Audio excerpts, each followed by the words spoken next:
Assalamualaikum warahmatullahi wabarakatuh. Di sini saya akan membedah sebuah karya sastra menggunakan teori mimetik.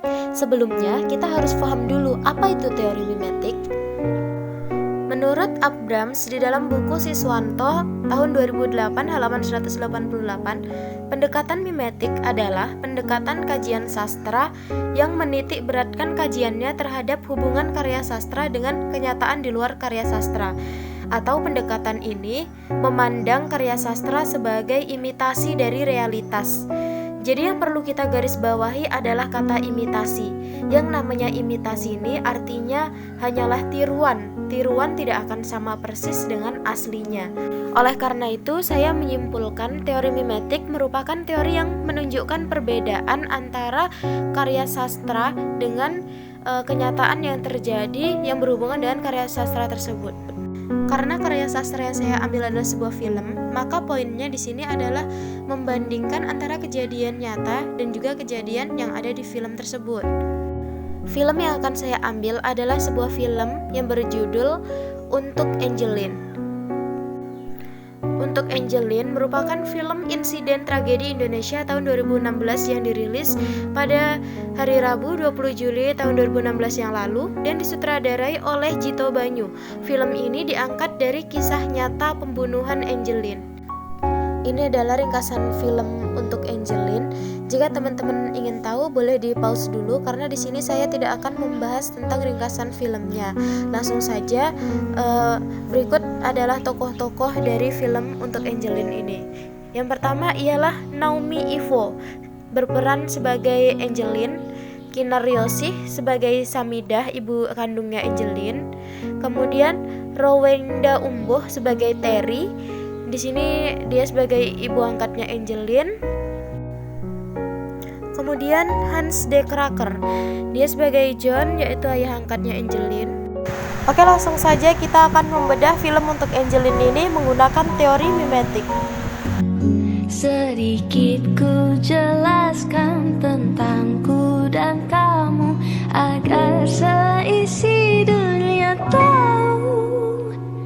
Keras kepalaku sama denganmu, caraku marah, caraku tersenyum, seperti detak jantung yang bertaut. Nyawaku nyala karena denganmu. Aku masih ada sampai di sini, melihatmu kuat setengah mati, seperti detak jantung yang bertaut. Nyawaku nyala karena denganmu.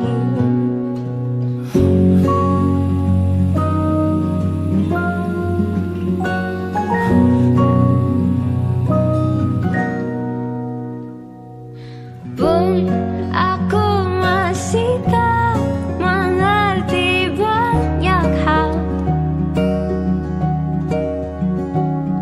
Semuanya berenang di kepala, dan kau dan semua yang kau tahu tentangnya menjadi jawab saat ku bertanya. Itulah tadi perbedaan antara kejadian nyata dan juga kejadian yang ada di film Untuk Angeline. Hal itulah yang membenarkan teori mimetik, yaitu yang memandang sebuah karya sebagai imitasi dari realitas. Untuk itu, sebuah film tidak bisa kita jadikan sebagai sumber informasi yang valid. Misalnya begini, saya belum tahu tentang cerita kematian Angeline karena saya jarang menonton berita. Terus karena ada film Untuk Angeline ini, saya merasa dengan menonton film ini saya tahu kronologinya dengan lengkap. Itu salah besar. Jadi karena sebuah film itu bersifat fiktif meskipun diangkat dari cerita nyata. Mungkin ini saja yang dapat saya sampaikan. Apabila terdapat kesalahan, saya mohon maaf. Terima kasih untuk teman-teman yang sudah mau menonton video saya. Saya akhiri. Wassalamualaikum warahmatullahi wabarakatuh.